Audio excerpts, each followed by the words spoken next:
ठीक है, तो देखो MHT CET 2022 केमिस्ट्री के लिए ना कुछ चीज़ों को लेकर आप थोड़े से कंफ्यूज हो गए, लेट मी क्लियर दैट। ठीक है, जिनको मैं पहले से पढ़ा रहा हूँ उनको तो वैसे ज़्यादातर चीज़ें आइडिया तो है ही कि क्या है। रोहन, तनिष, आप लोगों को पता ही होगा। बाकी बच्चे जरा थोड़ा ध्यान से सुन लो, इंट्रोडक्शन बेसिक से बता रहा हूँ फिर से, ताकि आप ऐसा मान के चलो कि इवन इफ आप जीरो से अभी प्रिपेयर करो तो भी इनफ टाइम है, आप सब कुछ अच्छे से पढ़ पाओगे, अच्छे से प्रैक्टिस कर पाओगे, उसकी आप चिंता मत करो। ठीक है, आपको जो भी पहले से आपने पढ़ा हुआ है, जो आता है, वो आपके लिए बोनस है। ठीक है ना, वो आपको हेल्प करेगा डेफिनेटली। ओके, मेनली फंडा ये है कि भाई आपके 11th स्टैंडर्ड के टॉपिक्स आप स्क्रीन पे देख पा रहे हैं सब लोग। 11th के टॉपिक्स, बेसिक कॉन्सेप्ट्स जिसको अपन बोलते हैं mole concept, then structure of atom, chemical bonding, redox reactions, elements of group 1 and 2 ये आपके s block, states of matter, adsorption, colloids, hydrocarbons, basic principles of organic chemistry, ये 9 topics जो आपके class 11 के। बट ये 9 टॉपिक्स का total cumulative marking value कितना है, मार्क्स के हिसाब से वैल्यू कितना है, सिर्फ कितना पता है, 20% वैल्यू है। कितना है? 20% वेटेज है आपका। इन 9 चैप्टर्स का टोटल क्यूमुलेटिव वेटेज कितना है? 20% है आपके सीईटी के केमिस्ट्री में। और ऊपर से उसमें रिड्यूस सिलेबस भी है। इस बार तो क्या रिड्यूस सिलेबस, अपन ज्यादा रिड्यूस सिलेबस पे ज्यादा ये नहीं करने वाले, अपन सब कुछ पढ़ने वाले हैं। ठीक है, बोर्ड्स के लिए भी मैंने आप लोग को सब कुछ ही पढ़ाया था। हमने सिर्फ DNF ब्लॉक का एक जो लास्ट का पार्ट है वो छोड़ के हमने सारा कुछ पढ़ा ही था बोर्ड्स के लिए भी। ठीक है, मैंने आपको कहा था ऑलवेज नॉलेज आपको काम ही आने वाली है, उसका कोई ये नहीं है, टेंशन नहीं। ठीक है ना, सेम वे सीईटी जब आप एंट्रेंस लेवल की बात करते हो तो कुछ क्वेश्चंस ऐसे हैं जो डायरेक्टली शायद सिलेबस में ना हो, बट उन कॉन्सेप्ट की हेल्प से आप बाकी चीज़ों को सॉल्व कर पाओगे। Am I making sense? Yes और no? Yes, okay. 12th standard के सारे टॉपिक्स तो आपने बोर्ड्स के लिए पढ़े हैं सबने। ऐसा कुछ है क्या जो आप लोगों ने ऑप्शंस वगैरह में छोड़ा था, नहीं पढ़ा था? सिर्फ जितना मैं बता रहा हूँ उतना आप ढंग से फॉलो करो।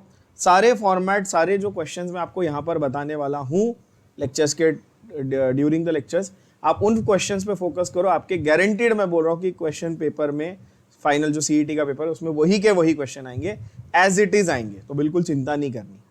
ठीक है बच्चा लोग, चलो। तो यहाँ पर मैंने वैसे तो आपके लिए कुछ क्वेश्चंस वगैरह अपलोड कर दिए हैं already.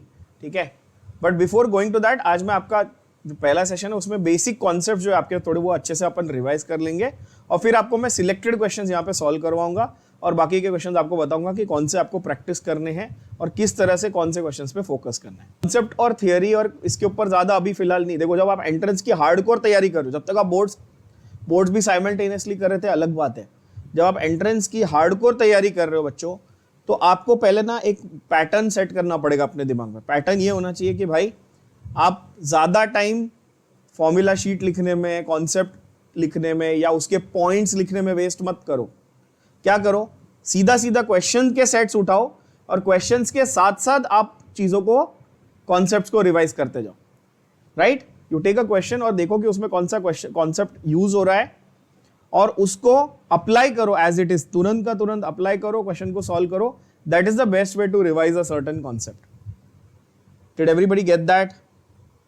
Yes, okay, so as I mentioned, I am not going to waste your time in like a lot of theory. I'm going to take typical questions from this set that I have already uploaded. आप देख पा रहे हो अपने सामने screen पे। ठीक है, we are going to take typical questions. We are going to discuss concepts related to them. I'm going to give you the entire explanation. मैं आपको पूरा समझाऊंगा क्वेश्चन कैसे सॉल्व करना है, उसको अप्रोच कैसे करना है, और सिमिलर टाइप के क्वेश्चंस आपको कहां से कैसे प्रैक्टिस करने हैं वो मैं आपको बताऊंगा। Fair enough? At the same time chemistry एक ऐसा सब्जेक्ट है जिसमें कुछ क्वेश्चंस, सारे नहीं बट वेरी फ्यू क्वेश्चंस ऐसे हैं जो डायरेक्टली फैक्चुअल है। ये आपको भी मालूम है, मुझे भी मालूम है, राइट? कुछ क्वेश्चंस ऐसे हैं जो फैक्चुअल है, साइंटिस्ट का नाम है, जैसे यहाँ पर यूजेस है, किसी ड्रग का नाम है वगैरह, तो those are factual questions. Again उसमें क्या करने का, कॉन्सेप्ट के पीछे नहीं भागने का, थियरी के पीछे नहीं भागने का, क्वेश्चन लेने का, अगर फैक्चुअल आंसर है वहां का वहां उस क्वेश्चन के आंसर को लर्न करके आगे बढ़ जाने का। That is the best way to study more in the less time that has been allotted to you. कम समय में ज्यादा पढ़ाई करने की ये सबसे अच्छी टेक्निक है। ठीक है बच्चा लोग, शुरू करें अपन? चलो, यस। तो अपन क्वेश्चन नंबर 1 से शुरू करेंगे। पहला देखो क्या बोल रहा है क्वेश्चन नंबर 1। ड्रग का नाम है अजीडोथाइमिडीन। यहाँ पर बाय द वे आपके इसमें थोड़ा सा प्रिंटिंग एरर कहीं कहीं पे है, जैसे कि ये जी है, यहाँ पर एक्चुअली जेड होना चाहिए। क्या होना चाहिए? अजीडोथाइमिडीन, AZT नाम से आपको पता चल रहा है। It was first isolated from plants and synthesized in laboratory for treating which kind of patients. Azithromycin ये ड्रग जो है ये कौन सी बीमारी के इलाज में, कौन से कंडीशन के ट्रीटमेंट में यूज किया जाता है? अगेन ये फैक्चुअल क्वेश्चन है, सीधा सीधा याद रख लो क्या है। AZT ये ड्रग जो है इसका जो कंडीशन जिसकी ट्रीटमेंट में ये यूज हो रहा है वो है ऑफ कोर्स कौन सा? एड्स। तो AZT ना बच्चा लोग ये क्या है? ये एंटी वायरल ड्रग है। क्या लिखेंगे इसके लिए आप? क्या लिखेंगे? Anti viral drug. Simple enough to understand. AIDS किसकी वजह से होता है? वायरस की वजह से। तो इसलिए AZT क्या है? एक टाइप का एंटी वायरल ड्रग है। आपको ये भी ये पूछ सकता है कि AZT कौन सी कैटेगरी का ड्रग है? Anti bacterial, anti fungal, anti viral.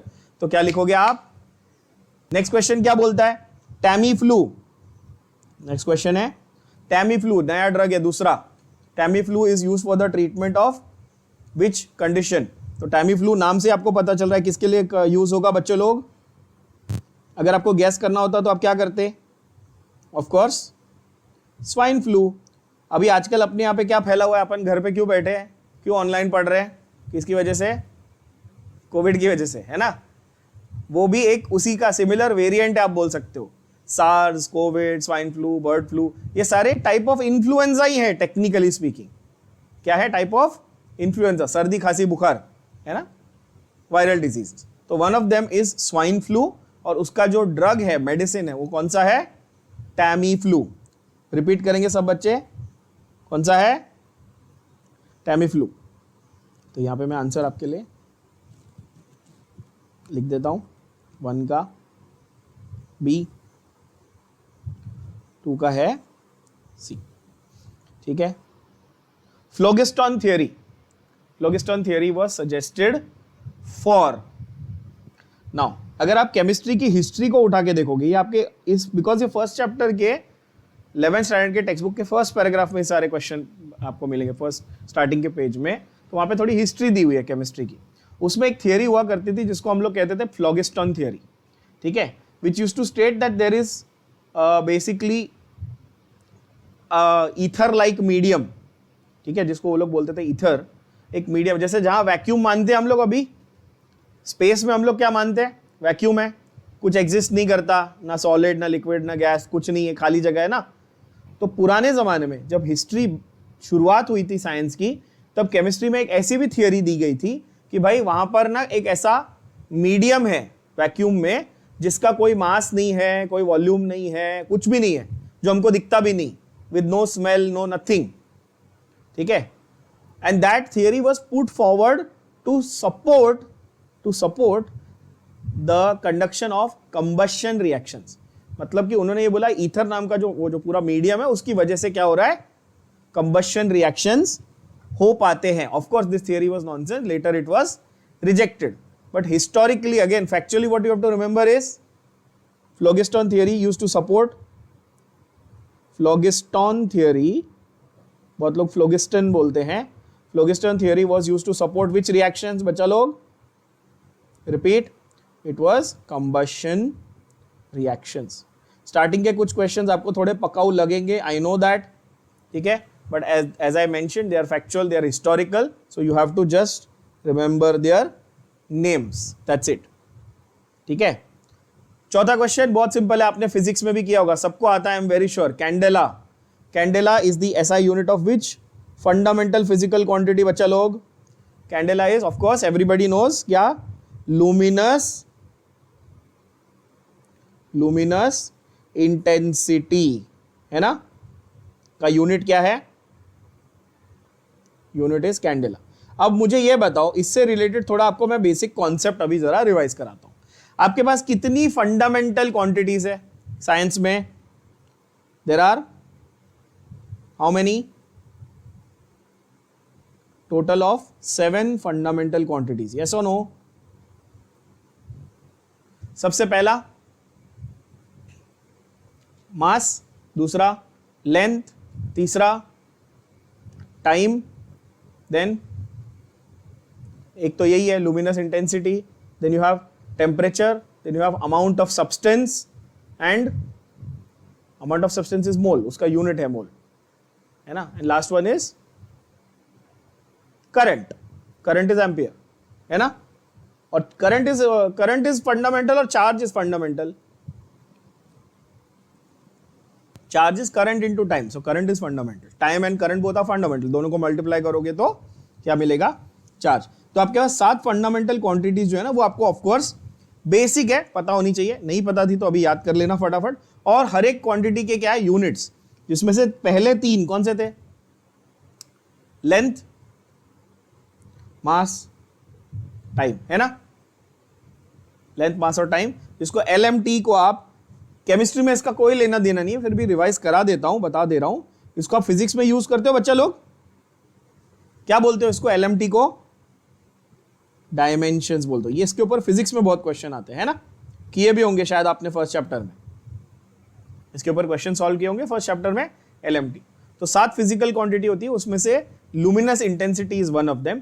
इस चैप्टर में हम लोग कौन सी मेन फिजिकल क्वांटिटी की बात करने वाले हैं, हम लोग बात करने वाले हैं अमाउंट ऑफ सब्सटेंस की. किसकी बात करेंगे बच्चा लोग,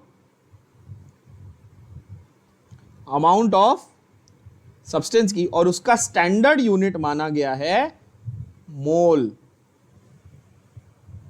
अमाउंट ऑफ सब्सटेंस का यूनिट क्या है, बोलो, मोल.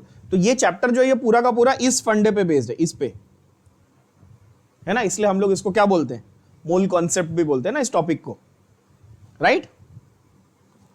चलो अगला देखें, 5th वाला क्वेश्चन. ये तो आप सब लोग को आता है, बहुत इजी है. Which of the following is not a unit of length. Again ये मैथमेटिक्स में पढ़ते हो. लाइट ईयर, बहुत लोग बोल रहे हैं लाइट ईयर, गलत है बेटा. देखो लाइट ईयर के बारे में बता दूं, कॉन्सेप्ट जरा सीख लो. रेडियन किसके लिए है, एंगल के लिए. आप लोग मैथ्स में एंगल्स एंड मेजरमेंट्स नाम का एक चैप्टर पढ़ते हो, बेसिक फर्स्ट चैप्टर होता है एंगल्स एंड मेजरमेंट्स, है ना, जिसमें आप पाई रेडियंस बोलते हो, राइट. तो रेडियन किसके मेजरमेंट के लिए बच्चा लोग, एंगल के लिए. तो आंसर तो आ गया ए. एंगस्ट्रॉम कितना होता है, 1 एंगस्ट्रॉम बताओ जल्दी, 10⁻⁻10 मीटर. एंगस्ट्रॉम कितना होता है, 10⁻⁻10 मीटर. माइक्रोन कितना होता है, 10⁻⁻6 मीटर. माइक्रोमीटर भी बोलते हैं इसको, क्या बोलते हैं इसको, अपन क्या बोलते हैं, माइक्रोमीटर, है ना. इसलिए माइक्रोस्कोप, तो माइक्रोस्कोप में इतनी ये लेंथ की चीजें आपको माइक्रोस्कोप में दिखेगी, दैट इज द आइडिया, है ना.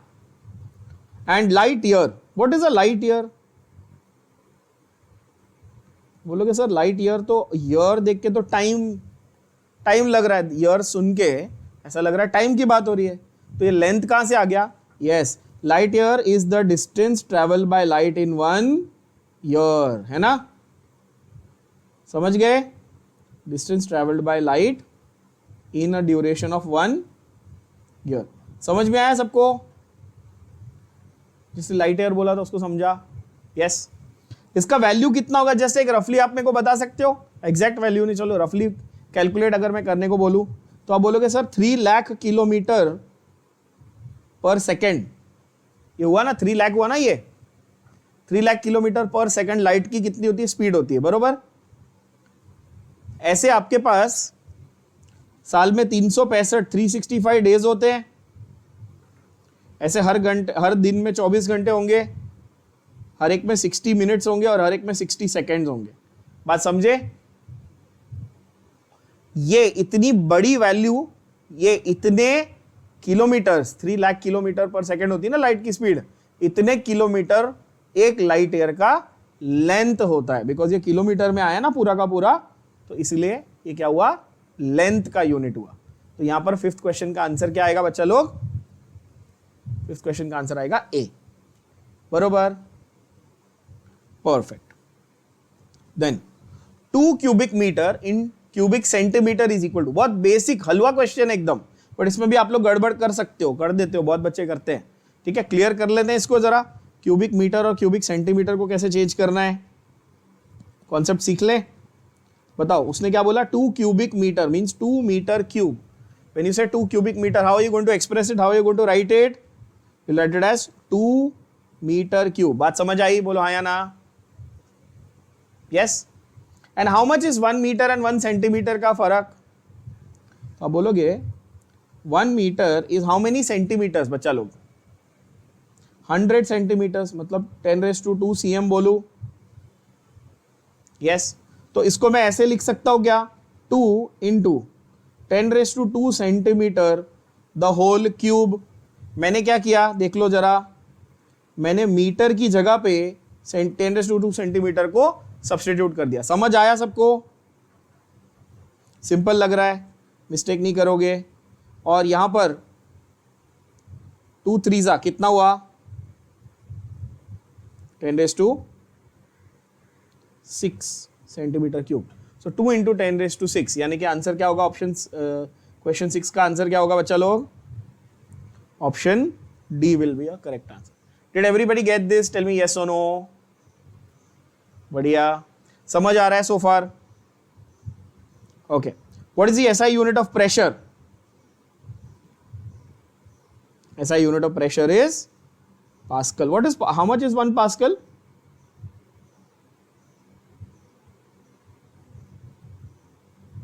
Is what? Pascal, right? How much is 1 Pascal? ये तो रट्टा तो सबने मार लिया, चलो पास्कल कितना होता है 1 पास्कल? बता सकते हो? नहीं पता, कोई बात नहीं, देखो यहाँ पे सीखो। प्रेशर का फॉर्मूला क्या है बच्चा लोग बताओ? Pressure is equal to force upon force per unit area, बरोबर? What is the unit for force? SI unit is Newton, area is meter square. This is nothing but 1 Pascal. समझ गए? मतलब कोई आपको पूछेगा how much is 1 Pascal तो क्या बोलोगे? 1 Newton force applied over a 1 square meter area. बोलो हाँ या ना? Yes. तो क्या आएगा? 7 का आंसर होगा ऑप्शन बी, यानी कि Bombay.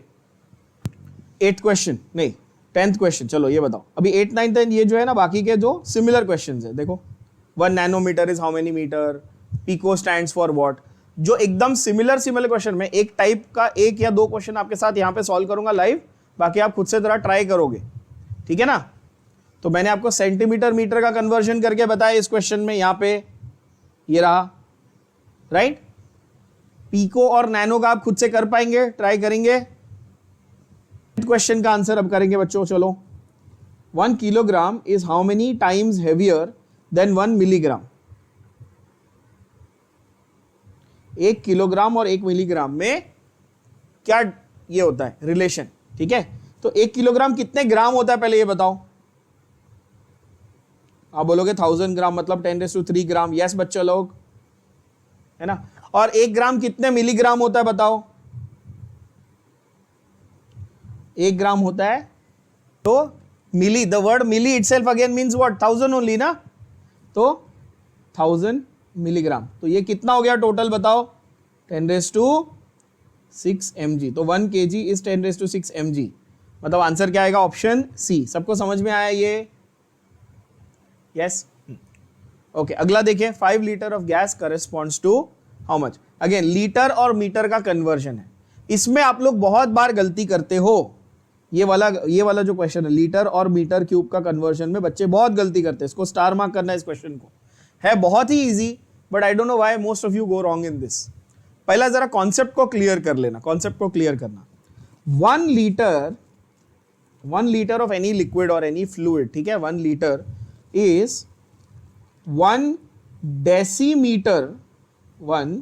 Decimetre the whole cube. कितना? 1 लीटर कितने के बराबर है बच्चा लोग?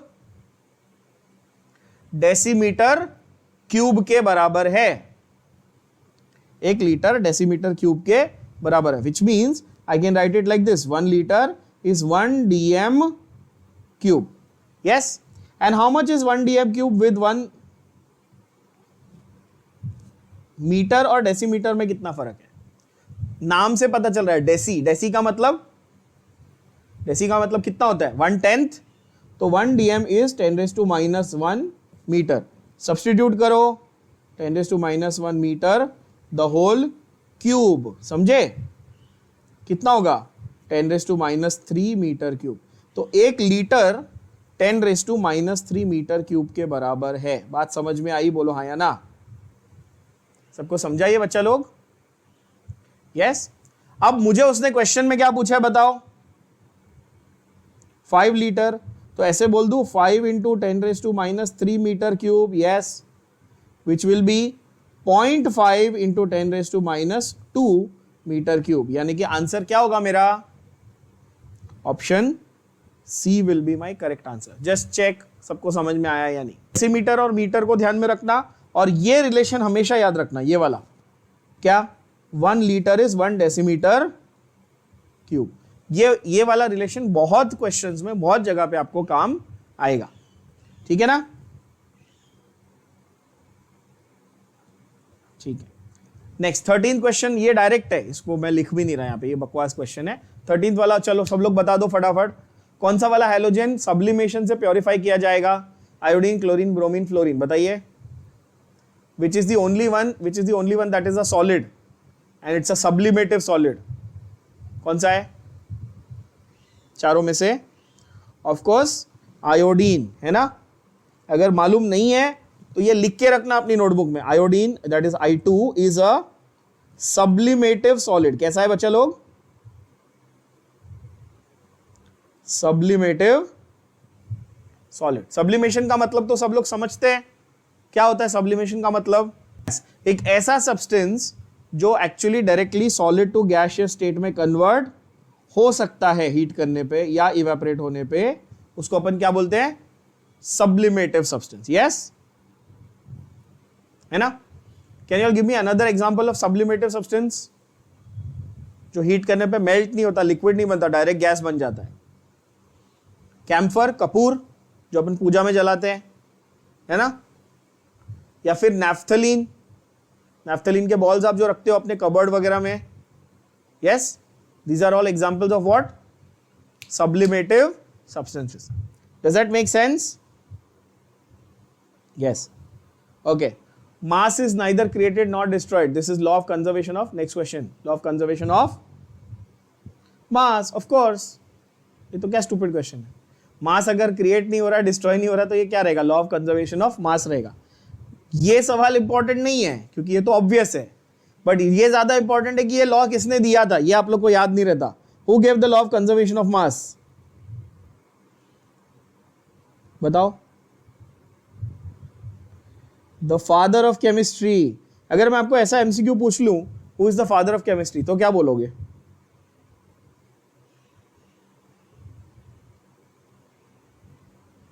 Who is the father of chemistry, the guy who also gave us the first law, that is law of conservation of mass, his name was, क्या नाम है, name was Antoine Lavoisier, French guy, okay, French chemist Antoine Lavoisier. He also gave us the conservation of mass. He is also known as the क्या, father of chemistry. ये याद रखना गधे बच्चों, ये पूछ सकता है ना आपको एमसीक्यू में, है बड़ा basic question. Who is the father of chemistry, Antoine Lavoisier. Is that understood, yes, okay. अगला सवाल बहुत इंटरेस्टिंग है, ध्यान से इस क्वेश्चन को पढ़ो। चलो आगे देखते हैं। Percentage of silver and chlorine in 2 samples of silver chloride are checked and basically they are found to be identical. मतलब कि ये देखो वो क्या बोल रहा है 15वें क्वेश्चन को, जब आप सीईटी में क्वेश्चन को सॉल्व करते हो, एमएसटी सीईटी में, आपके पास केमिस्ट्री के 50 क्वेश्चन सॉल्व करने के लिए रफली 35 to 40 मिनट्स का टाइम होता है। आप बोलोगे ऐसा नहीं है सर, हमारे पास 1.5 घंटे में फिजिक्स केमिस्ट्री करना होता है ना, बट आपको भी पता है कि फिजिक्स ज़्यादा लेंथी है, ज़्यादा टाइम लगता है ना, तो आपको कहाँ केमिस्ट्री के टाइम में से थोड़ा वहाँ पे डेडिकेट करना पड़ेगा। तो आप अगर इतने टाइम में 50 क्वेश्चन कर रहे हो तो आपको एक क्वेश्चन के लिए लेस देन 45 सेकेंड्स मिल रहे हैं बच्चों, है कि नहीं। आप ये 15th क्वेश्चन को अगर आप ध्यान से देखो और थोड़ा सा ना आप अपने आप को एक रियलिटी चेक दो, आप घड़ी का टाइमर लगाओ, आप 45 सेकेंड्स में तो क्वेश्चन ढंग से पढ़ भी नहीं पाओगे। पढ़ पा रहे हो पूरा क्वेश्चन 45 सेकेंड्स में? सो आपको इंक्रीज करनी क्या, स्पीड। आपको सिर्फ क्वेश्चन को ऊपर ऊपर से स्किम करके 2-3 इंपॉर्टेंट वर्ड्स देख के समझ जाना है कि वो क्या पूछ रहा है। मैं जो बोल रहा हूं आपके भेजे में जा रहा है या नहीं। हमारा काम यहां पर अभी अपन जो प्रैक्टिस करते रहेंगे बार बार, उसमें क्या रहेगा, हमारा एम रहेगा स्पीड को बढ़ाना। सीईटी में speed is much more important, क्योंकि नेगेटिव मार्किंग नहीं है, कम टाइम में ज्यादा क्वेश्चंस करने है ना। तो अब 15 क्वेश्चन को देखो, आप पूरे क्वेश्चन को ऐसे फट से 5 सेकंड में गो थ्रू करो, आंखों से ऐसे सिर्फ स्कैन करो, तो आपको समझेगा कि मेनली वो बोल रहा है कि silver chloride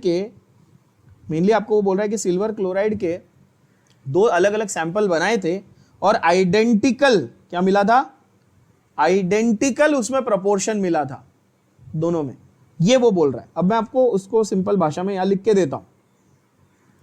silver chloride AgCl का सैंपल नंबर 1 और सैंपल नंबर 2 ये लिया था, बरोबर, और दोनों में परसेंटेज ऑफ सिल्वर, सपोज इसमें X% सिल्वर था और Y% क्लोरीन था, तो इस सैंपल में भी उनको क्या मिला, X% सिल्वर और Y% क्लोरीन। बात समझ में आई, बोलो हाँ या ना, क्लियर हुआ? यस। वो कहने का, वो पूछने का उनका ये सवाल है, मतलब उनका मतलब ये है, तो AgCl का उनको X और Y परसेंटेज मिला, which means that even in multiple samples of the same compound you have the same percentage. That is what they are saying. Yes or no? तो इसको आप कौन से लॉ के अंदर बिठाओगे? Conservation of mass, constant proportion, multiple proportion या reciprocal proportion? Of course that is option Bombay, that is constant proportion. अब बोलोगे सर अगर हमको ये एग्जांपल आया, क्वेश्चन एग्जाम में आया, तो अब ये तो चलो हम कर लेंगे, बट कुछ और उसने घुमा के दे दिया तो हम कैसे इसको याद रखें? तो मैं आपको बताता हूं एक छोटी सी ट्रिक, मैं आपको बता रहा हूं एक छोटी सी ट्रिक, आप याद रखोगे एकदम इजी हो जाएगा। If same compound different sample, क्या बोला बच्चा लोग? सेम कंपाउंड डिफरेंट सैंपल ऐसा दिया है, तो आप बोलेंगे ये लॉ ऑफ कांस्टेंट प्रोपोर्शन है। समझे? अरे समझे कि नहीं समझे? अगर सेम कंपाउंड का डिफरेंट सैंपल दिया है तो क्या बोलेंगे आप? ये लॉ ऑफ, आंख बंद करके आप बोल सकते, आंख बंद करके बोल सकते हो, क्या है ये? लॉ ऑफ कांस्टेंट प्रोपोर्शन है, या लॉ ऑफ डेफिनेट, कांस्टेंट की जगह आप इसको डेफिनेट प्रोपोर्शन भी बोल सकते हो। आपकी टेक्स्ट बुक में इसको क्या बोला उन्होंने? डेफिनेट प्रोपोर्शन बोला है। क्या बोला बच्चों? Definite proportion. समझ रहे हो बात को? और यहीं पे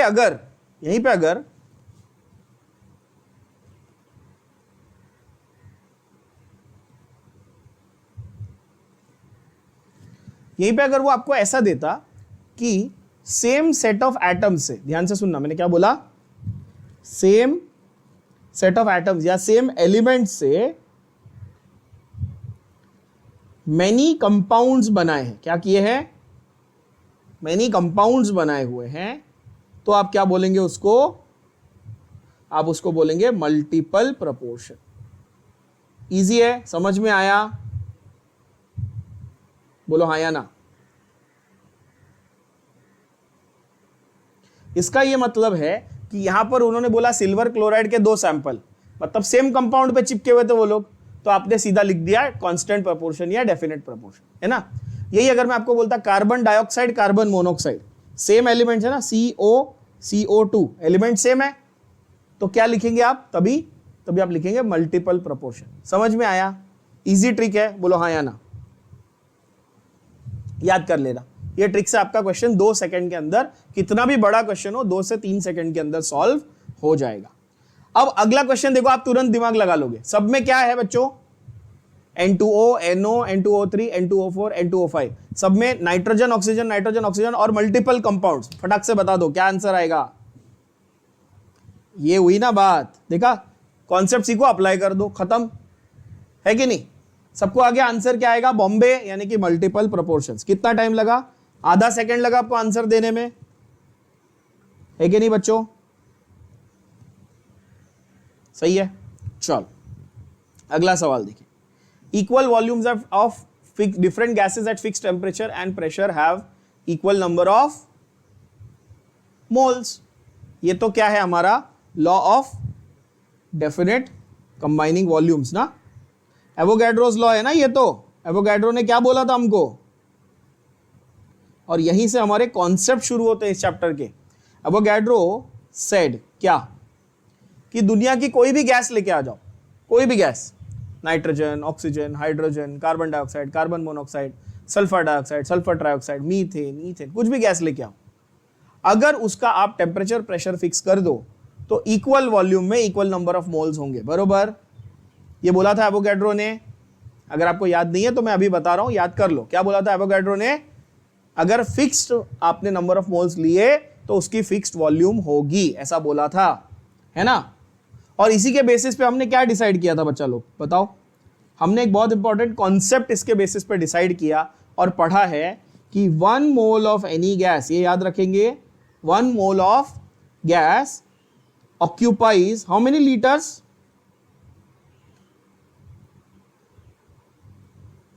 22.4 लीटर एट STP, है ना। स्टैंडर्ड टेम्परेचर प्रेशर के कंडीशंस पे 1 मोल का सीधा सीधा मतलब कितना होता है, 22.4, 22.4 लीटर्स होता है। क्या इसको मैं 22.4 DM क्यूब भी लिख सकता था, बोलो हाँ या ना।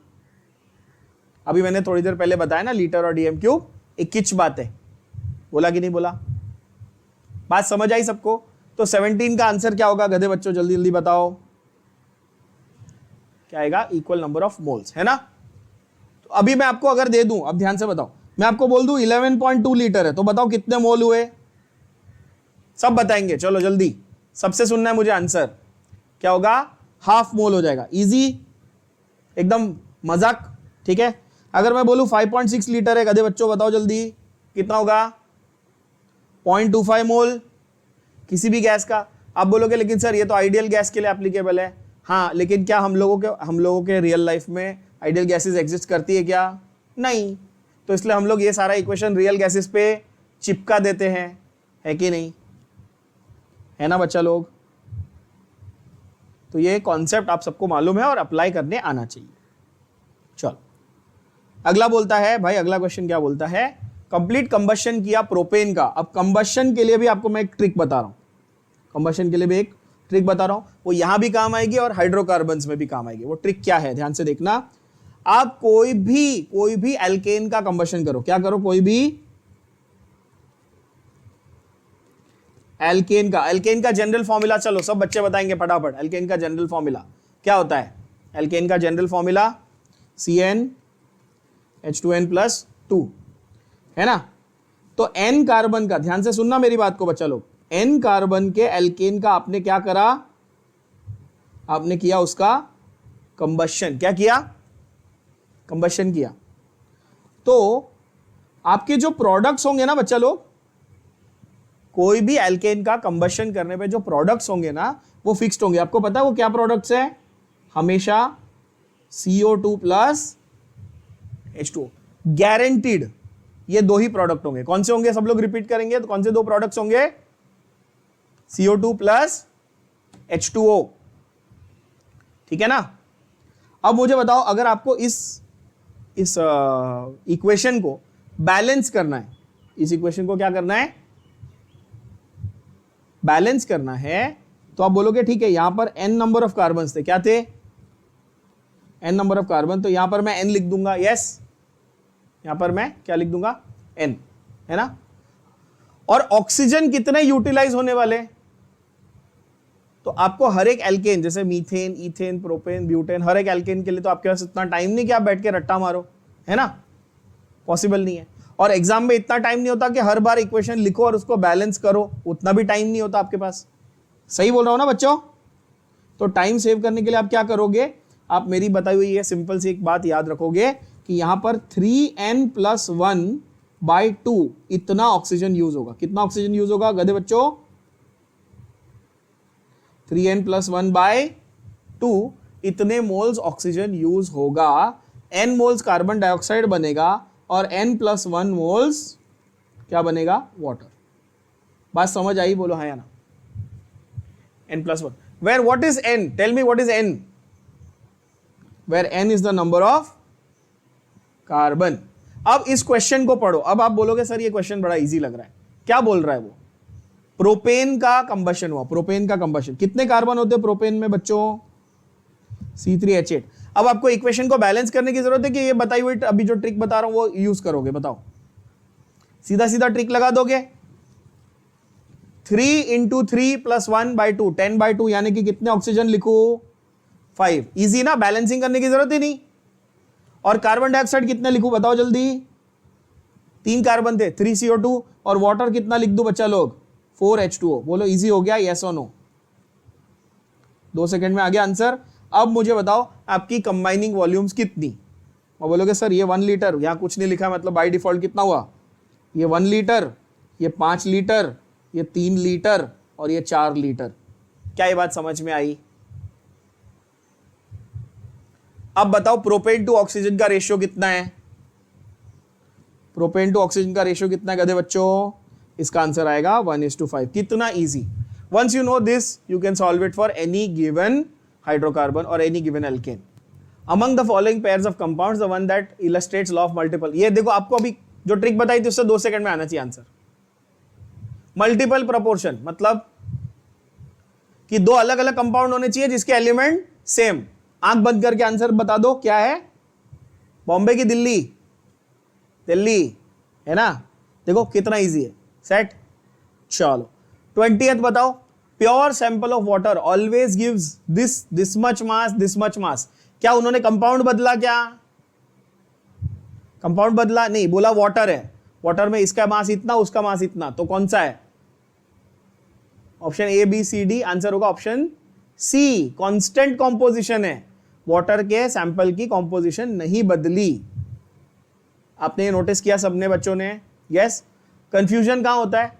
टेक्स्ट बुक में इसको डेफिनेट प्रोपोर्शन बोला, यहां पर एक क्वेश्चन में इसको कांस्टेंट प्रोपोर्शन बोल दिया, एक में कांस्टेंट कॉम्पोजिशन बोल दिया। बात तो एक ही है ना, सिर्फ उन्होंने वर्ड्स अलग अलग यूज किया है, उसकी चिंता नहीं करनी है। करेक्ट आंसर को मार्क करना है। सब करेंगे बरोबर करेक्ट आंसर को मार्क? Yes yes. 21st वाला क्वेश्चन ये सॉल्व करके आपके इंसल्ट नहीं करना चाहता मैं। 21st के आंसर सब लोग बता दो। डाल्टन्स एटॉमिक थियरी, सबसे उसने बोला छोटा से सबसे छोटा कौन? Obviously atom. डाल्टन ने बोला, उसका नाम ही एटॉमिक थियरी था, उसने बोला एटम से छोटा कुछ नहीं है। इनमें से कौन सा एलिमेंट नहीं है? डायमंड, सिलिका, लॉरेंशियम और graphite. Silica is what? What is silica? Silica is the other name for बच्चा लोग, it is silicon dioxide or SiO2 commonly known as, क्या क्या बोलते हैं उसको आप लोग कॉमनली? पता होना चाहिए। commonly known as, बोलो। commonly known as sand, रेती। रेती है ना, जिसको आप कॉमनली सैंड बोलते हो, वो बेसिकली क्या है? वो एक कंपाउंड है जिसका नाम है सिलिका और silicon dioxide SiO2। What is diamond? Diamond is a form of carbon, it's an allotrope of carbon. What is graphite? Again it's an allotrope of carbon. What is lawrencium? Of course, lawrencium is one of the F block elements or D block elements? Of course, it is F block element, है ना? So answer क्या होगा? Answer होगा Bombay. Silica एक compound है, बाकी सारे element है। ठीक है, बाकी देखो अभी ये 23 एकदम बकवास, ये सब एकदम बकवास क्वेश्चन है। कौन सा वाला मिक्सचर नहीं है? बताओ कौन सा वाला मिक्सचर नहीं है भाई? 23 में कौन सा वाला मिक्सचर नहीं है बता दो। ये तो सबको आता है, डिस्टिल्ड वाटर मिक्सचर नहीं भाई, प्योर कंपाउंड है। ठीक है, तो ऐसे ना थोड़े से स्टूपिड क्वेश्चंस भी हैं, हम लोग उनके ऊपर टाइम वेस्ट नहीं करेंगे। अपन आते हैं मेन अभी कैलकुलेशन बेस्ड क्वेश्चंस पे, जिसमें आप लोग को ज्यादा डिफिकल्टी नॉर्मली आती है, तो वो उस टाइप के हम लोग क्वेश्चंस को टैकल करेंगे। 25th क्वेश्चन आपके स्क्रीन पे आपको दिख रहा है देवी और सज्जनों? यस, आपकी कंप्यूटर स्क्रीन पर ये रहा है ना क्वेश्चन। क्या बोलता है? सिल्वर फॉस्फेट मॉलिक्यूल में एटॉमिसिटी ऑफ सिल्वर कितनी है? तो आप बोलोगे सर सिल्वर फॉस्फेट का हमको फॉर्मूला ही नहीं पता है ना, तो जरा देखते हैं सिल्वर फॉस्फेट का फॉर्मूला क्या होगा। आपको कैसे ध्यान में रखना है, ये सिंपल एकदम सिंप्लीफाइड तरीके से इस कॉन्सेप्ट को क्लियर कर देता हूं। आपको उसने एक रैंडम कंपाउंड दे दिया जिसका आपने जिंदगी में नाम नहीं सुना और आपको फॉर्मूला नहीं मालूम, ऐसा मैं अज्यूम कर रहा हूं, समझो आपको सिल्वर फॉस्फेट का फॉर्मूला नहीं पता है ना। सिल्वर होगा और फॉस्फेट ग्रुप इज फॉस्फोरस और oxygen. Phosphate group is what? Phosphorus और 4 ऑक्सीजन, इसको फॉस्फेट बोलते हैं। What is sulphate? SO4। तो फॉस्फेट क्या है?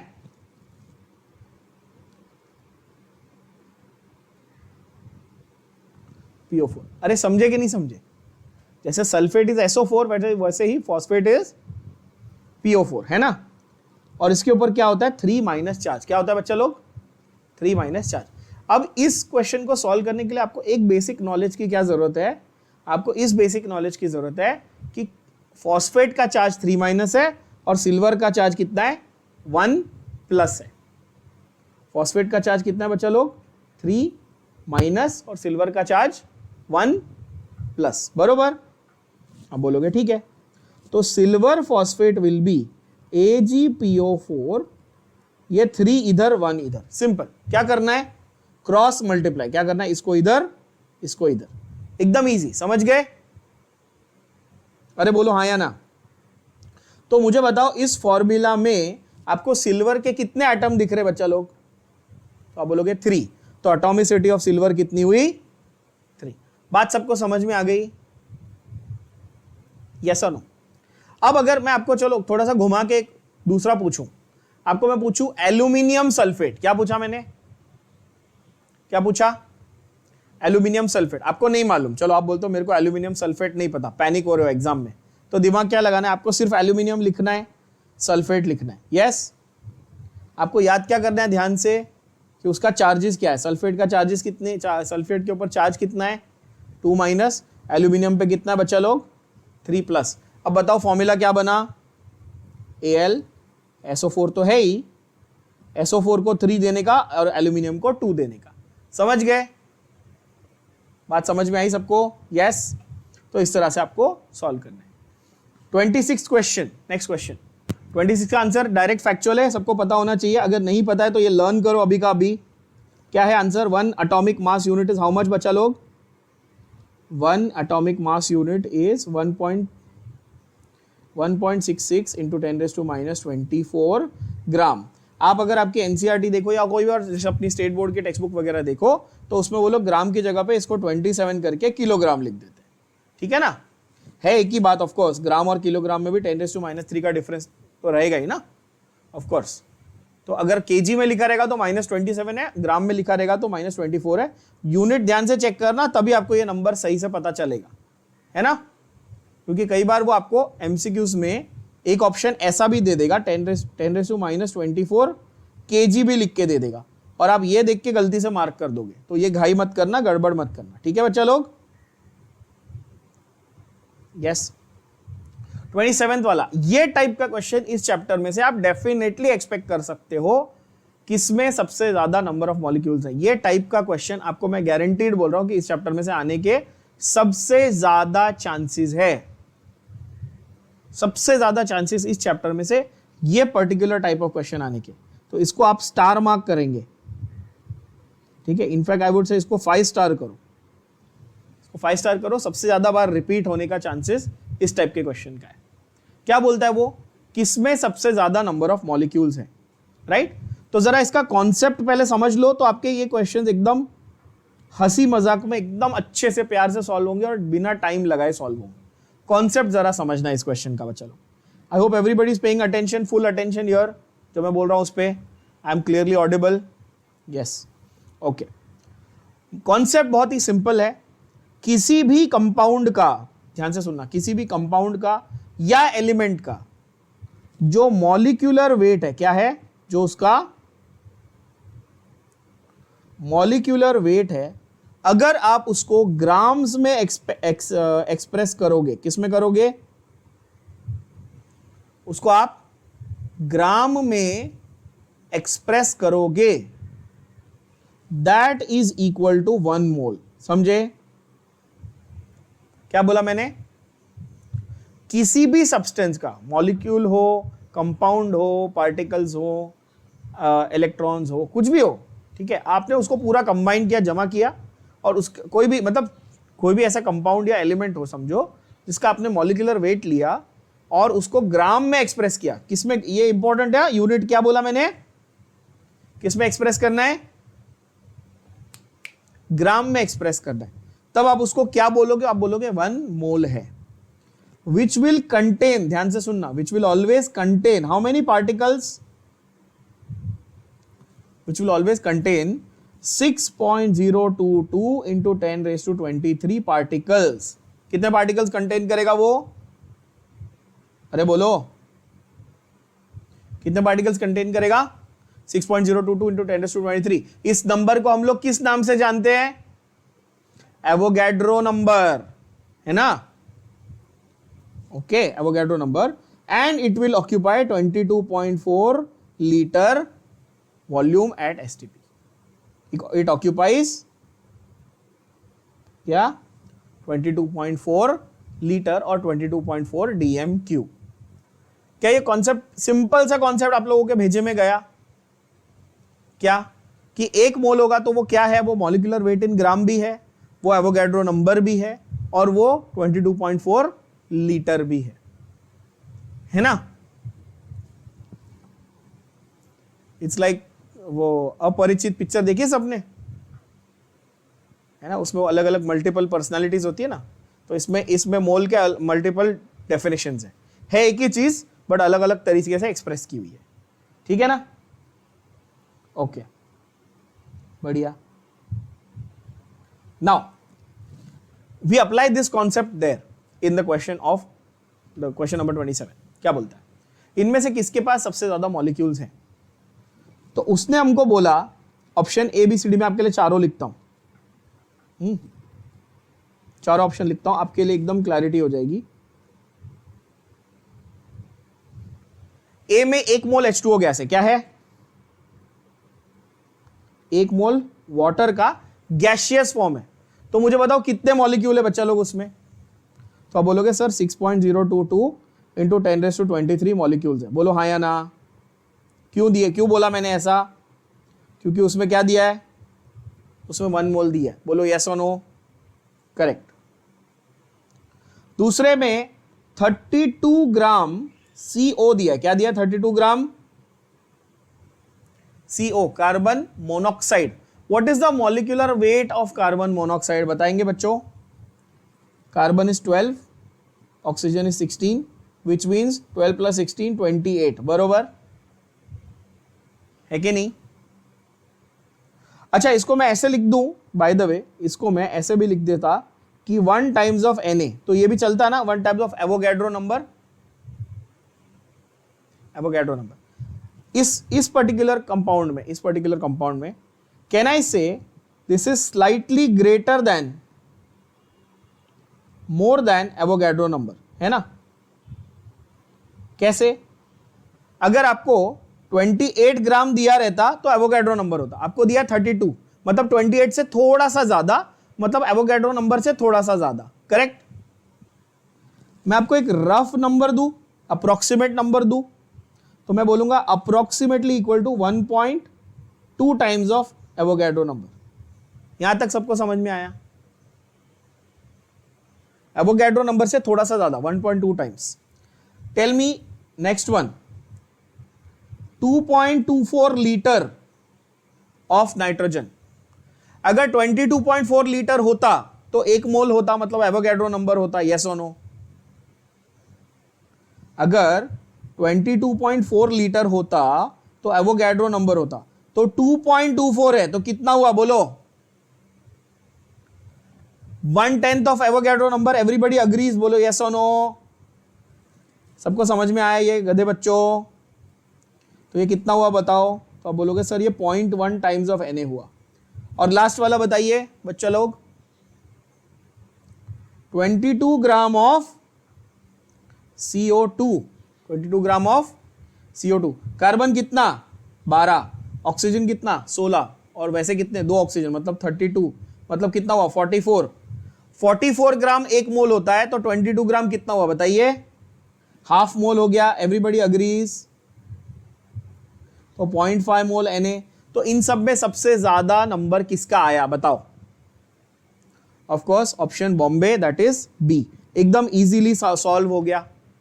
क्या किया? कॉन्सेप्ट सीखा, उसको अप्लाई किया। बोलो हाँ या ना। 28 वाला सिमिलर टाइप सिमिलर फंडा।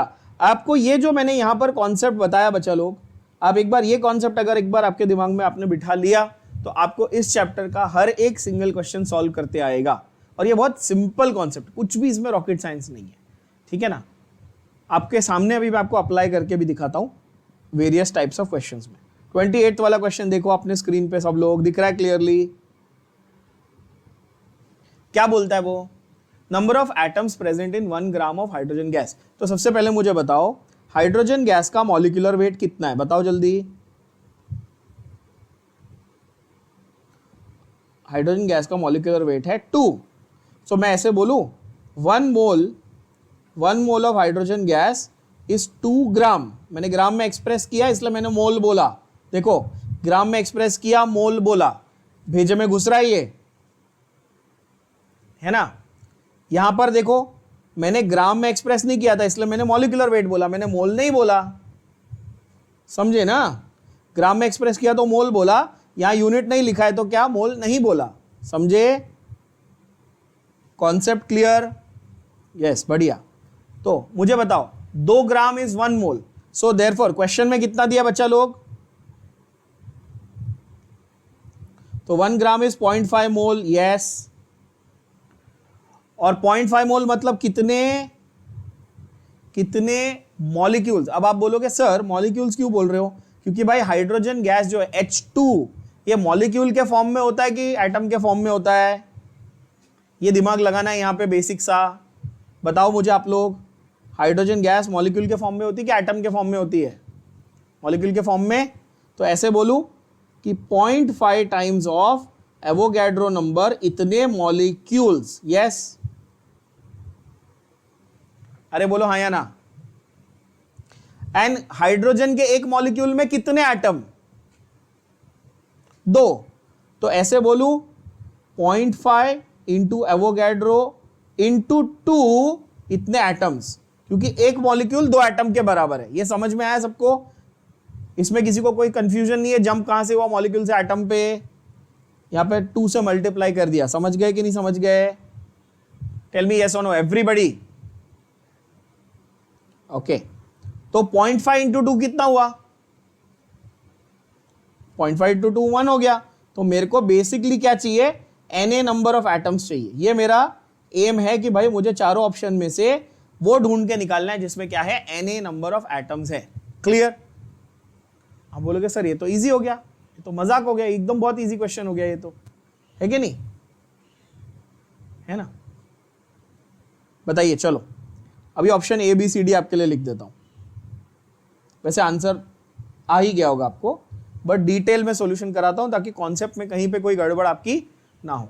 चलो बताओ 4 ग्राम हीलियम, हीलियम का एटॉमिक मास मॉलिक्यूलर मास वही है 4 ग्राम, मतलब कि 1 मोल है, मतलब कितना है? Avogadro number of atoms, yes.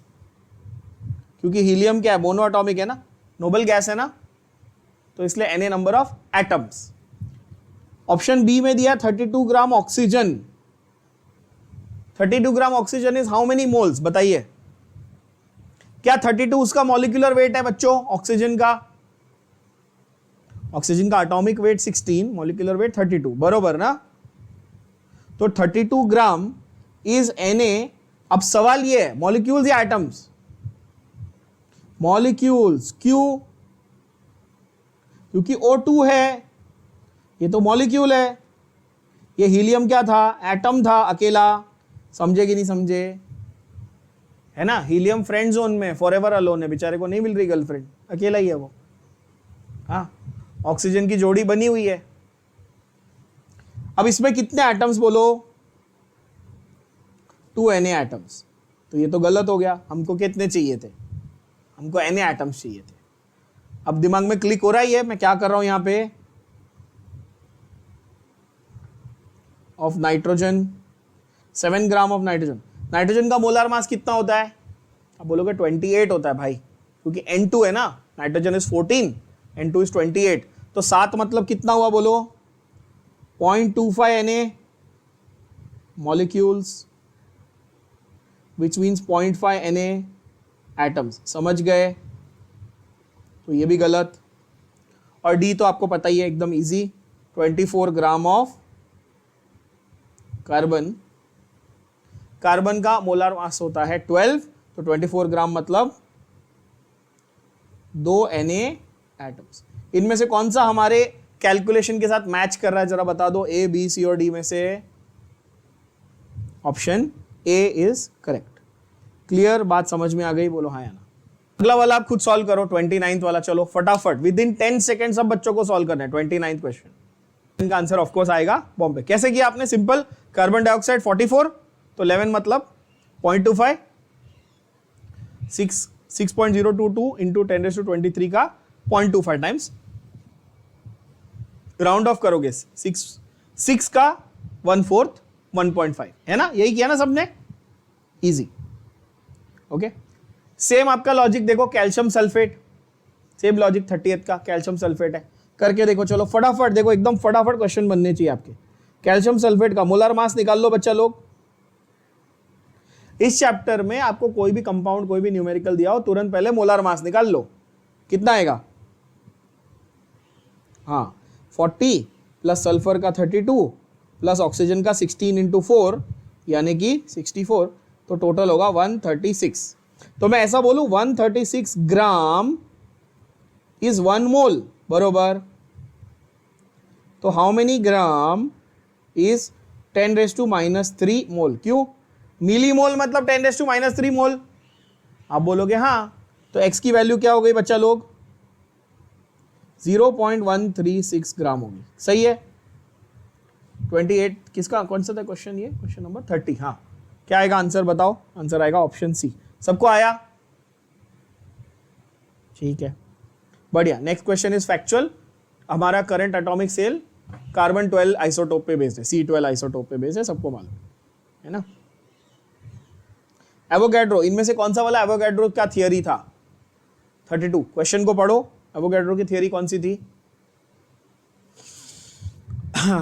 Equal volumes of all gases under same conditions contain equal number of molecules. बहुत लोग बॉम्बे सोच रहे होंगे, बॉम्बे तो हमने डिराइव किया उसमें से। वो भाई साहब ने क्या स्टेटमेंट दी थी? कोई भी गैस हो, टेम्परेचर प्रेशर अगर मेंटेन्ड है तो इक्वल नंबर ऑफ मॉलिक्यूल्स है ना। उसमें से जो एक्चुअल वैल्यू वो हमने निकाली। और अगर आप बॉम्बे को ध्यान से देखोगे, कितने लोगों ने बॉम्बे बोला, उसको ध्यान से देखोगे तो यूनिट गलत दिया है। देखो 22.4 क्या दिया है? मीटर क्यूब दिया है, रॉन्ग दिया है ना। इसलिए बोलता हूं घाई करके क्वेश्चन को गलत मार्क मत करो, क्वेश्चन को अच्छे से पढ़ो, अपने आप आंसर आएगा। समझ आया? घाई करने का गलत नतीजा। यस, चलो नेक्स्ट देखो, क्वेश्चन नंबर 35 बोलो। 35, चलो फटाफट। अब ये ओरली होने चाहिए आपसे, आपको पेन पेपर की जरूरत नहीं पड़नी चाहिए, ओरली होने चाहिए। बताओ जल्दी। 0.44 ग्राम ऑफ CO2 बच्चा लोग, क्या आना चाहिए? आंसर आना चाहिए बॉम्बे या दिल्ली? 0.01। कैसे किया?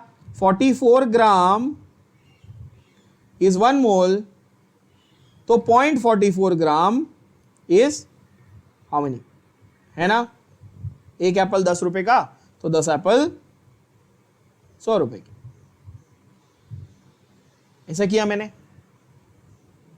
तो आंसर आ गया दिल्ली, यानी कि ऑप्शन डी। इजी बन रहे क्वेश्चन आपसे।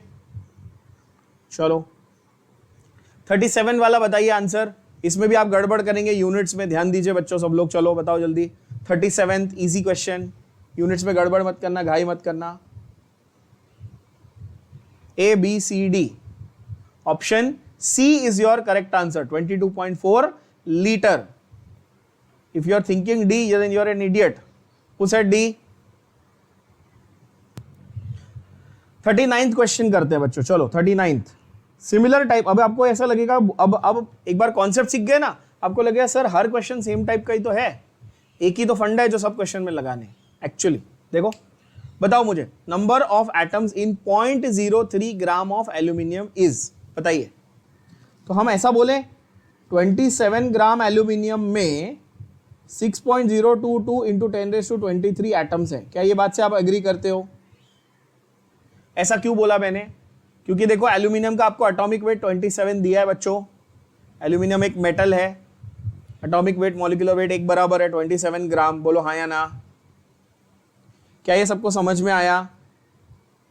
तो अगर 27 ग्राम में इतने एटम्स हैं, क्या ये एवोगैड्रो नंबर ऑफ एटम्स, तो 0.03 ग्राम में कितने एटम्स? क्या ये बात एकदम से इजी लग रही है?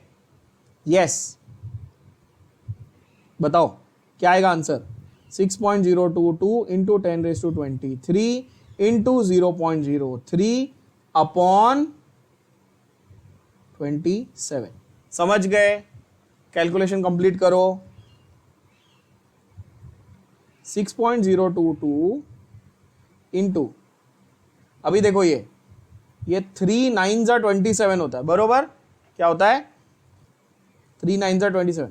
अब इसमें तुम लोग गड़बड़ मत करना कैलकुलेशन में, मैं क्या कर रहा हूं देखो यहाँ पे 21 और 3 क्या किया समझा? इसके 2 0 ले लिए और इसको दे दिए, समझ गए ना? तो 23 का 21 कर दिया यहां पे और इसको 3 कर दिया, समझ गए बात को? तो नीचे डिनोमिनेटर में क्या आ जाएगा बताओ जरा? 27 था, अब मैं क्या करूंगा, इसको 3 1 जा 3 9 जा। बात समझ में आ गई? बोलो हाँ या ना। तो मैं ऐसे लिख दूं 3 जा, सॉरी 3 1 जा और 9 जा, ऐसा लिख दिया मैंने, है कि नहीं? बस क्या करना है अभी, बहुत इजी। 6.022 डिवाइड बाय 9 कितना आता है?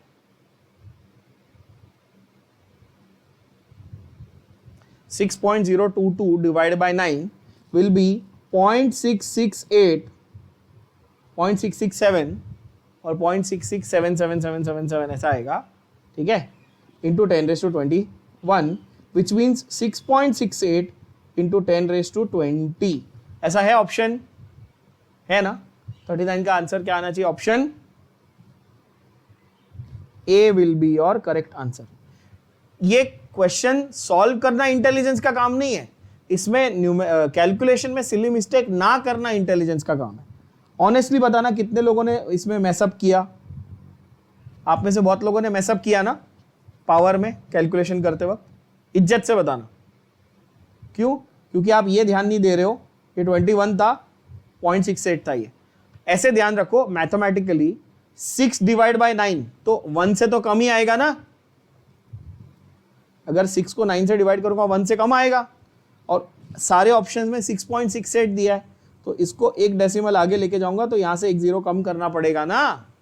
बात समझ में आई सबको? बोलो हाँ या ना। तो इसलिए 10⁻20। सिर्फ पावर देख के भी आप आंसर मार्क, सिर्फ पावर देख के आप आंसर मार्क कर सकते थे कंफर्टेबली, कोई प्रॉब्लम नहीं। पावर देख के आप राइट आंसर मार्क कर सकते थे, ठीक है?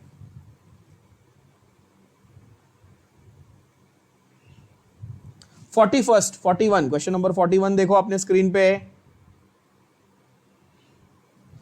क्या बोलता है? Number of moles of water in 1 dm cube of water with density 1 ग्राम पर cc आर। पहली बार डेंसिटी कितनी दी आपको? 1 ग्राम पर cm cube, 1 centimetre cube, 1 centimetre cube में 1 ग्राम है, ऐसा वो बोल रहा है, ठीक है? समझ गया बात को? अब वो पूछ रहा है आपसे कि आपको 1 dm क्यूब दिया है, कितना दिया है? 1 dm क्यूब दिया है, और इसमें कितने मोल्स है वो पूछ रहा है। अच्छा सवाल है ना, मस्त क्वेश्चन है। क्वेश्चन को समझो पहले, वो क्या पूछना चाह रहा है। वो इनडायरेक्टली घुमा के आपको दो चीजें पूछ रहा है। एक तो उसने ये बोला कि भाई डेंसिटी कितनी है 1 ग्राम पर cm क्यूब, समझ गए? और वो बोल रहा है 1 dm क्यूब में बताओ। क्वेश्चन को पढ़ो, number of moles of water in 1 dm cube, समझे? तो 1 cm क्यूब में इतने ग्राम है, तो क्या आप ये बता सकते हो पहले कि 1 dm क्यूब में कितने ग्राम है? बोलो यस और नो। कैसे बताएंगे? तो सेंटीमीटर और डेसीमीटर में कितना डिफरेंस है? बोलो।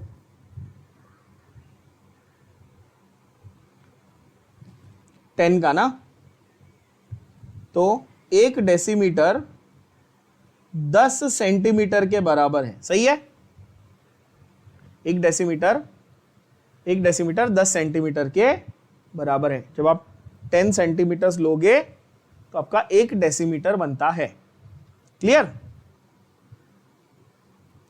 Which means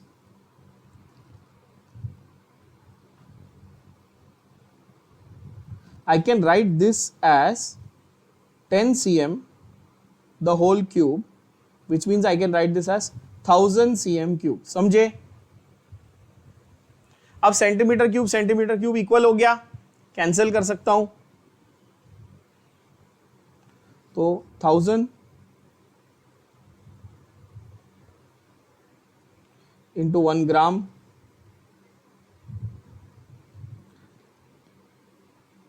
upon 1 cm cube. समझ गए?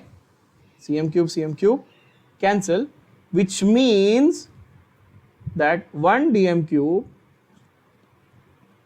Contains 1000 gram water. सही है? कितने ग्राम पानी है इसमें? कितने ग्राम पानी है 1 dm क्यूब में, 1 लीटर में? तो आप बोलोगे सर ये आपने घुमा फिरा के क्या बोला, ये तो हमको मालूम है।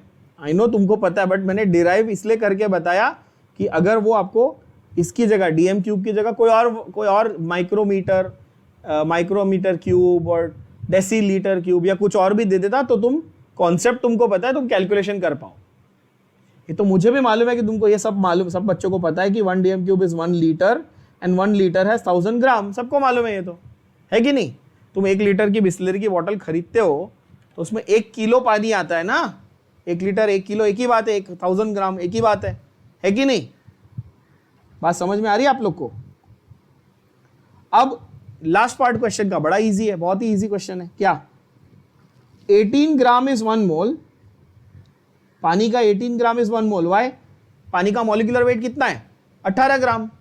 18, तो 18 gram is 1 mole, so therefore 1000 gram is how many moles? Answer आ गया? बताओ कितना होगा? Number of moles is given mass upon, ये फॉर्मूला है ना बच्चा लोग, number of moles is given mass upon molar mass. मैं आपको फॉर्मूला से नहीं, डायरेक्ट यूनिटरी मेथड से बता रहा हूं। मतलब छोटा बच्चा, 5वीं क्लास का बच्चा भी कर लेगा ये। क्रॉस मल्टीप्लाई करो, आंसर आ रहा है, देख लो। तुमको फॉर्मूला रटने की जरूरत ही नहीं। समझ गए बात को? 1000/18 कितना होता है? 55.555 रिकरिंग, विच मीन्स आंसर क्या हुआ बच्चा लोग? Option A, 55.56 moles is your correct answer. Question 42 खुद से सॉल्व करो। चलो फटाफट सब लोग ट्राई करो, अटेम्प्ट करो। Take 10 second solve the question. अगर यहां पर गलती हो रही है तो ध्यान से देखो, मैं आपको सॉल्यूशन बता रहा हूं कैसे। इसमें एक बेसिक मिस्टेक बहुत लोगों की हुई होगी कि आपने सल्फर को S8 नहीं काउंट किया। कितने लोगों ने नहीं किया S8 काउंट? वहां पे गलती हुई ना, कोई बात नहीं, सीखो। गलती हुई है, सीखने ही आए हो ना, सीख के जाओ, कोई टेंशन नहीं। देखो क्या है यहां पर, सल्फर कंटेन्स, पहले ये बताओ, sulphur contains how many atoms? 8 atom है ना। सल्फर मॉलिक्यूल में कितने होते हैं? 8 एटम्स। अब एक बार ये पता चल गया तो आंसर बड़ा इजी है ना। एक हिंट मैं अगर दे दूं तो आपको आंसर एकदम आसानी से आ जाएगा। तो मुझे बताओ 1 मोल इज हाउ मेनी ग्राम? तो बोलोगे 8 इंटू 32 कितने? 8 इंटू 32 कितना होता है? 3 8 24 और 2 8 16, 240, 256 ग्राम होता है क्या? चेक करो, मेरा मैथ्स थोड़ा खराब है। 256 होता है ना? हाँ, तो 1 मोल सल्फर 256 ग्राम है बच्चा लोग। और हमारे पास कितने हैं बताओ? n मोल्स हमको ढूंढने हैं। हमको दिए 32 ग्राम। कितने दिए? सॉरी कितने? 9 हमको कितने दिए? 9.6 ग्राम है ना। अरे बोलो हाँ या ना। तो हमारे लिए नंबर ऑफ मोल्स कितने हुए? हमारे लिए नंबर ऑफ मोल्स हुए गिवन मास अपॉन मोलर मास, यानी मॉलिक्यूलर वेट, है ना। इतने हमारे पास नंबर ऑफ मोल्स हो गए। अब तो इजी है, नंबर ऑफ मॉलिक्यूल्स कितने होंगे बताओ? एक मॉलिक्यूल में एवोगैड्रो नंबर होता है, तो n मॉलिक्यूल्स में n इंटू एवोगैड्रो नंबर। आसान लग रहा है अभी? बोलो हाँ या ना। देखो चलो कैलकुलेशन में हेल्प करूं कि कर लोगे खुद से?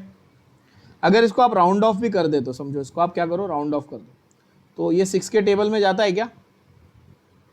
6 4 24, 1 16, 6 2 12, रफली 42.5 बोल दूं, रफली अप्रोक्सीमेटली, है ना?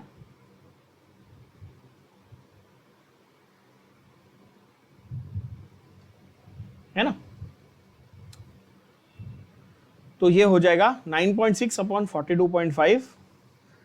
तो इसको मैं ऐसे लिखता हूं, 96 अपॉन 42 इंटू 10⁻²2।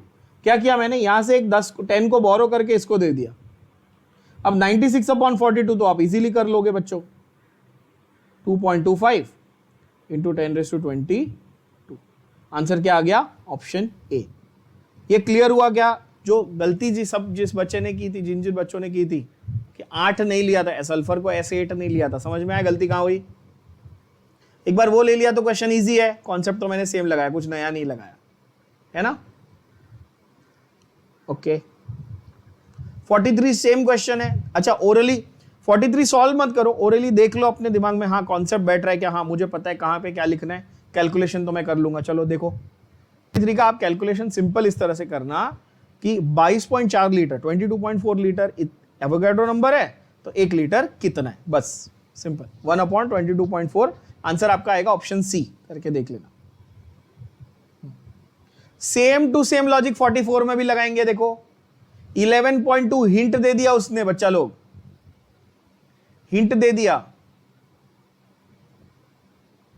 है ना? अच्छा 44 का क्वेश्चन इनकम्प्लीट है, कोई बच्चा ये भी बता सकता है कि 44 के क्वेश्चन में मिसिंग क्या है? नंबर ऑफ ऑक्सीजन, मॉलिक्यूल्स पूछ रहा है कि एटम्स पूछ रहा है? बताया नहीं ना उसने, मैं बता देता हूं, वो एटम्स पूछ रहा है। क्या पूछ रहा है? एटम्स। अब आप बता पाओगे आंसर? आप बोलोगे हाँ सर इजी है, 11.2 लीटर्स में एवोगैड्रो नंबर ऑफ मॉलिक्यूल्स होते हैं, मतलब double of Avogadro number of atoms होते हैं, है ना?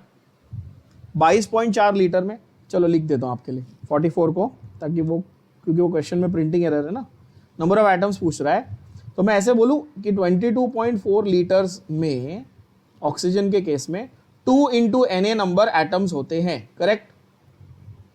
क्या इस बात से आप अग्री करते हो सब लोग? इसमें किसी को कोई सवाल, कोई कंफ्यूजन है तो पूछ लो। क्लियर है?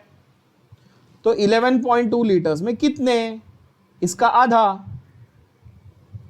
क्योंकि 22.4 लीटर का आधा है ना, तो half into 2 into Na, which means of course first question में क्या दिया? ओ अच्छा ओजोन दिया है, ओजोन दिया है, सॉरी माय बैड, मैंने ऑक्सीजन पढ़ा, ओजोन दिया है ना, तो 3 टाइम्स होगा, तो कितना होगा? 3 Na होगा। ओजोन दिया है ना बच्चों, ओजोन इज O3, है ना? और हाफ ऑफ, बरोबर, ये सही है ना अभी? तो देयरफॉर कितना हुआ? 3/2 into 6.022 into 10⁻23, which means it is 1.5 times of Avogadro number, which means it is 9.03 into 10⁻23 atoms. यानी कि option Bombay is your correct answer. Clear? Easy. Ozone है, मैंने छोटी सी गलती की, मैंने ओजोन नहीं देखा, मैंने ऑक्सीजन अज्यूम कर लिया। आप वो गलती मत करना, आपने क्या करना है? ओजोन देखना है। समझ गए? यस। नेक्स्ट क्वेश्चन में एक नया कॉन्सेप्ट यूज होगा जो शायद बहुत सारे बच्चों ने नहीं पढ़ा होगा या नहीं आता होगा आपको, तो इसको फिर से स्टार मार्क कर लेना। वैसे ही आपके सिलेबस का ऑफिशियली हिस्सा नहीं है, बट फिर भी बता देता हूं, ठीक है? सिंपल सा कॉन्सेप्ट है, वेपर डेंसिटी। क्या कॉन्सेप्ट है? Vapour density. तो किसी भी गैस का, किसी भी चीज का आपको मॉलिक्यूलर वेट अगर देखना है ना, तो that is always double of vapour density. ये कॉन्सेप्ट याद रखेंगे। मॉलिक्यूलर वेट इज कितना बच्चे लोग, कितना, ट्वाइस ऑफ वेपर डेंसिटी। तो मुझे बताओ यहां पर क्वेश्चन में दिया हुआ है vapour density of a gas is 11.2, तो उसका मोलार मास कितना है बच्चों, 22.4 है ना। और वो बोल रहा है volume occupied by 11.2 gram of the gas will be how much.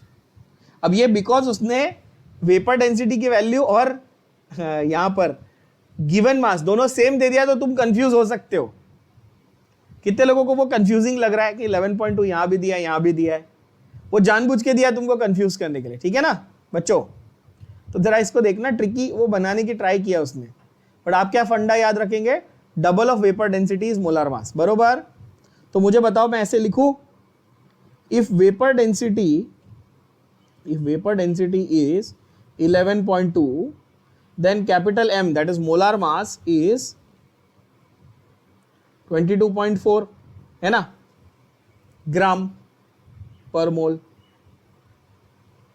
है ना, ये यूनिट है 22.4। Therefore, which means 22.4 gram occupies 22.4 litre. ऐसे बोलूं, because molar mass always occupies 22.4 litre, ये फिक्स है, यस और नो, यस। तो अब इजी हो गया, अब मजाक क्वेश्चन है, बताओ। सो 11.2 ग्राम विल ऑक्यूपाई हाउ मच। अगर 22.4 ऑक्यूपाई कर रहा था, तो 11.2 ऑक्यूपाई करेगा, यानी आंसर क्या होगा, option Bombay will be your correct answer. क्या ये बात सबको समझ में आ गई, है ना, क्लियर। 46 वाला तो आप बोलोगे सर अभी आप इंसल्ट कर रहे हो, इतना इजी क्वेश्चन, बताओ जल्दी। 46 वाला ऐसे क्वेश्चन देख के तुरंत आंसर ऐसे पटक करके बाहर आना चाहिए, चलिए बताओ। 46 का आंसर सी, ऐसे 5 सेकेंड आना चाहिए। 44 ग्राम एक मोल होता है, 4.4 ग्राम कितना, 0.1 मोल, 22.4 का 0.1, 2.24, खत्म हो गई बात, समझ गए एकदम इजीली, यस। क्वेश्चन 47 अगर आप देखेंगे बच्चे लोग, तो आपकी स्टेट बोर्ड की टेक्स्ट बुक का जो टेक्स्ट बैक का एक्सरसाइज है ना 11th स्टैंडर्ड के पहले चैप्टर का, उसमें से उठा के सेम टू सेम क्वेश्चन दिया हुआ है। देखो क्वेश्चन 47, आप बोलोगे सर ये तो इजी क्वेश्चन है, देखो कैसे आ रहा है। मुझे बताओ, number of atoms in 4.25 gram of NH3। What is NH3 बच्चों, NH3 इज अमोनिया। एक मॉलिक्यूल में कितने एटम, एक मॉलिक्यूल NH3 में कितने एटम, 4 एटम्स, ठीक है। तो देयरफॉर 1 मोल में कितने एटम्स, 4 मोल एटम्स, है ना, सही बोल रहा हूं। अब अमोनिया का 1 मोल मतलब कितने ग्राम है बताओ, मॉलिक्यूलर मास कितना आ रहा है उसका। तो आप बोलोगे सर नाइट्रोजन का 14 और हाइड्रोजन का 3 × 1 यानी कि 3, मतलब टोटल आ रहा है 17। तो ऐसे बोल दूं 17 ग्राम में 6.022 इंटू 10⁻23 इंटू 4 एटम्स, यस। क्या ये बात समझ में आई, क्या किया एवोगैड्रो नंबर का 4 गुना। ये तो सबको समझ में आया, किसी को बाउंसर गया क्या बताओ, बाउंसर तो नहीं गया बच्चा लोग, पक्का समझा। अब वो आपको क्वेश्चन में क्या पूछ रहा है, 4.25 ग्राम में कितना, इजी है, 1/4। क्यों, 17 का आधा करो 8.5, उसका आधा करो 4.25, मतलब 17 का 1/4 करके दिया है, यस। तो मैंने राइट साइड पे भी क्या किया, 1/4 कर दिया, समझ गए ना।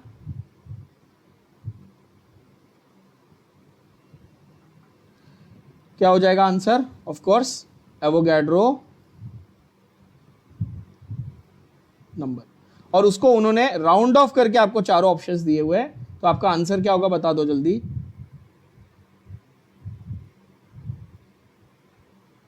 क्या हो जाएगा, आंसर हो जाएगा option A is your correct answer.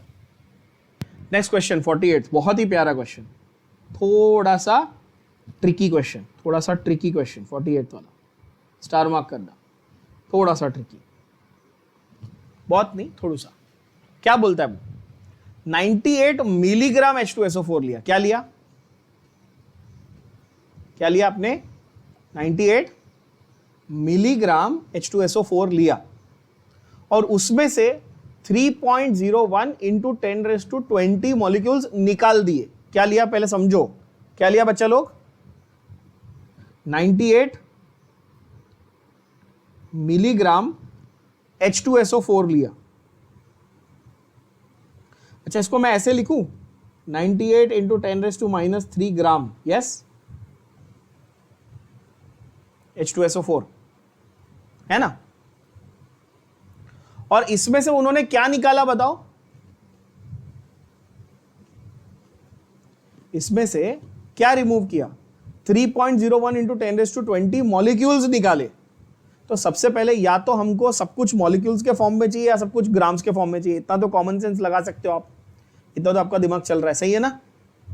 कि सर अगर दो चीजों को माइनस करना है, ठीक है ना, तो या तो दोनों को ग्राम के फॉर्म में रखो या तो दोनों को मॉलिक्यूल के फॉर्म में रखो। सही बोल रहा हूं ना? अब अगर मैं तुमको बोलूं कि अच्छा तुमने 20,000 रुपए कमाए, क्या कमाए तुमने?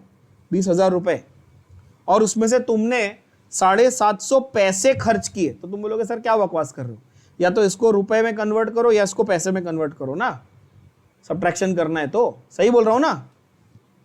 ऐसे तो नहीं चलेगा।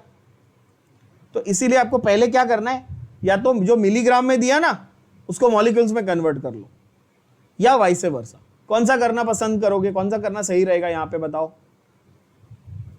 ग्राम में कन्वर्ट कर लेते हैं, दोनों को ग्राम में कन्वर्ट करें, ठीक है। ऐसा मैं कहता हूं कि भाई 3.01 into 10⁻20 molecules is how many gram, ये मेरे को ढूंढने का। एक बार ये मिल गया तो उसको उसमें से मैं सब्ट्रैक्ट कर दूंगा, सही है ना? दिस इज गिवन मास, उसमें से ये जो भी मिलेगा वैल्यू उसको मैं सब्ट्रैक्ट कर दूंगा। बरोबर बोल रहा हूं? क्वेश्चन में यही पूछा उसने।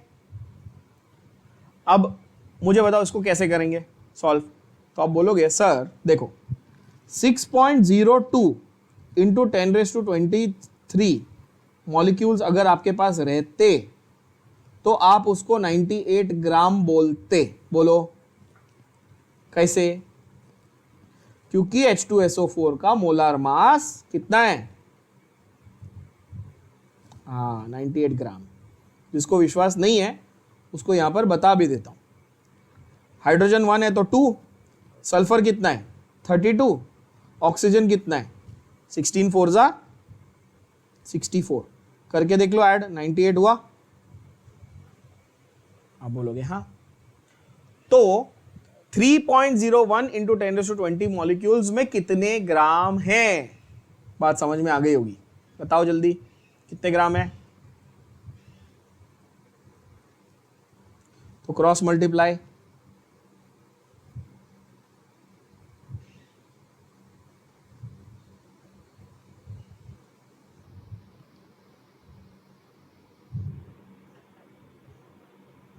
है ना? ऐसा हुआ ना क्रॉस मल्टीप्लाई करने पे?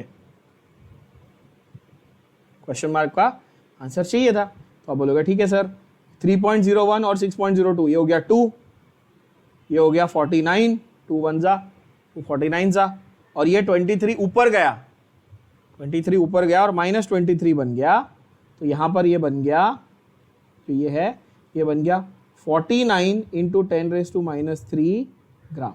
इजी हो गया अभी एकदम। आप बोलोगे हाँ सर ये तो बहुत अच्छा है, ग्राम में कन्वर्ट हो गया। Now subtract,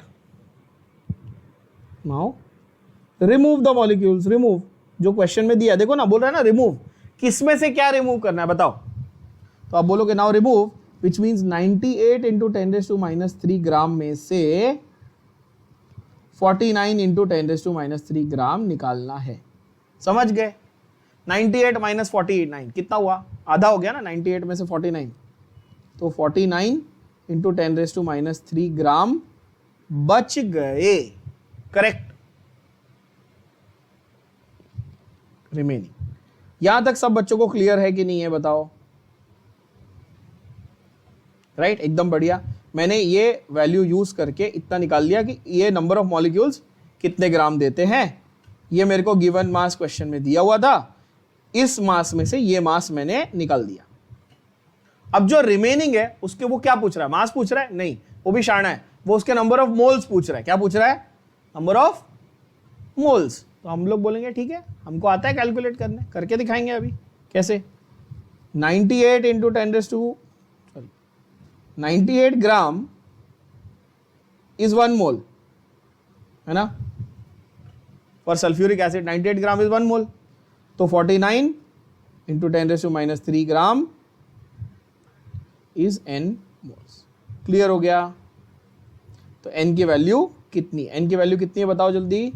49 into 10⁻³ upon 98 which means 1/2, यानी कि 0.5। कितना? 0.5, यानी कि आंसर होगा ऑप्शन बॉम्बे। बहुत ही प्यारा क्वेश्चन। कैलकुलेशन डिफिकल्ट नहीं है, फंडा भी डिफिकल्ट नहीं है, थोड़ी सी कॉमन सेंस लगानी है। क्या कॉमन सेंस लगानी है? कि भाई अगर एक मिलीग्राम में दिया, एक मॉलिक्यूल्स में दिया, तो दोनों में से यूनिफॉर्मिटी लाओ, या तो इसको ग्राम करो या तो उसको मॉलिक्यूल करो और माइनस करके आंसर ले आओ। समझ गए बात को?